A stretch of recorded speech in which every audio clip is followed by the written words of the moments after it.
La Chine possède également des cartels mexicains qui vendent des opioïdes aux États-Unis et au reste du monde. La Chine est l'un des plus grands fournisseurs de matières premières des grandes sociétés pharmaceutiques. Les politiciens corrompus et le système judiciaire américain sont bien rémunérés pour permettre que cela se produise. C'est une grosse affaire. La meilleure partie du travail pour la Chine, les cartels mexicains peuvent blanchir leur argent directement auprès des banques chinoises au lieu de traiter avec les banques suisses et américaines.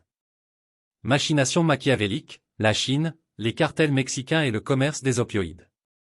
Dans le monde obscur des affaires internationales et du commerce illicite, le lien entre la Chine, les cartels mexicains et l'épidémie d'opioïdes aux États-Unis présente un récit effrayant de pouvoir, de profit et de manœuvres machiavéliques. Cet essai explore l'approche machiavélique derrière ce réseau complexe de relations, explorant la manière dont chaque acteur poursuit ses intérêts sans pitié, souvent au détriment de la moralité et des vies humaines. Le rôle de la Chine. Au cœur de ce drame machiavélique se trouve la Chine, un monstre sur la scène mondiale avec un penchant pour la domination stratégique.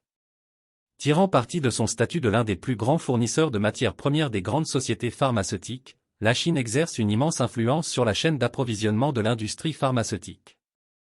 Cette position offre à la Chine non seulement un levier économique, mais également un canal pour des opérations secrètes. En fermant les yeux sur le détournement de précurseurs chimiques, la Chine alimente la production d'opioïdes dans des laboratoires clandestins, s'enrichissant tout en faisant des ravages sur le sol étranger. Les cartels mexicains. Entrer dans les cartels mexicains, connus pour leur cruauté et leur ingéniosité dans la recherche du profit. Dans une relation symbiotique avec la Chine, ces organisations criminelles servent de fantassins dans le réseau de distribution d'opioïdes. Exploitant leur proximité avec les États-Unis et leur connaissance approfondie des routes de contrebande, les cartels inondent les rues américaines de stupéfiants mortels, alimentant l'appétit insatiable des toxicomanes et alimentant une crise de santé publique aux proportions monumentales. Les politiciens corrompus et le système judiciaire américain. Mais le drame machiavélique ne s'arrête pas à la Chine et aux cartels, il étend ses vrilles dans les couloirs du pouvoir aux États-Unis.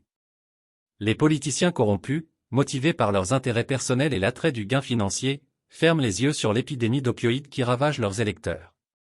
En échange de généreuses contributions et de pots de vin, ces politiciens élaborent des politiques qui servent à perpétuer le statu quo, garantissant que le flux d'opioïdes reste ininterrompu. De même, le système judiciaire américain, apparemment un bastion de l'ordre public, n'est pas à l'abri de l'attrait de la corruption.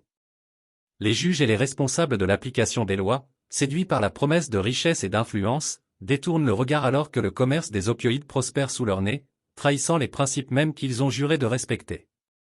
L'affaire de la mort. À la base, le commerce des opioïdes est une entreprise commerciale, froide et calculatrice, motivée par les marges bénéficiaires et la dynamique du pouvoir. Machiavel lui-même reconnaîtrait la logique en jeu ici, la poursuite de l'intérêt personnel, la manipulation des alliances et l'élimination impitoyable des obstacles. Dans ce monde féroce, la moralité est un luxe que peu de gens peuvent se permettre, et les vies humaines ne sont que de simples pions dans un jeu de pouvoir et d'avidité aux enjeux élevés. Conclusion. L'entrelacement de la Chine, des cartels mexicains, des politiciens corrompus et du système judiciaire américain dans le commerce des opioïdes dresse un tableau effrayant de la politique machiavélique en action. Dans ce monde obscur, les alliances changent, les loyautés s'achètent et se vendent et la quête du pouvoir ne connaît pas de limite. Alors que l'épidémie d'opioïdes continue de faire d'innombrables victimes, elle nous rappelle les conséquences insidieuses d'une ambition incontrôlée et de manœuvres machiavéliques. Ce n'est qu'en s'attaquant aux causes profondes de cette crise et en demandant des comptes aux responsables que nous pourrons espérer nous libérer de son emprise mortelle.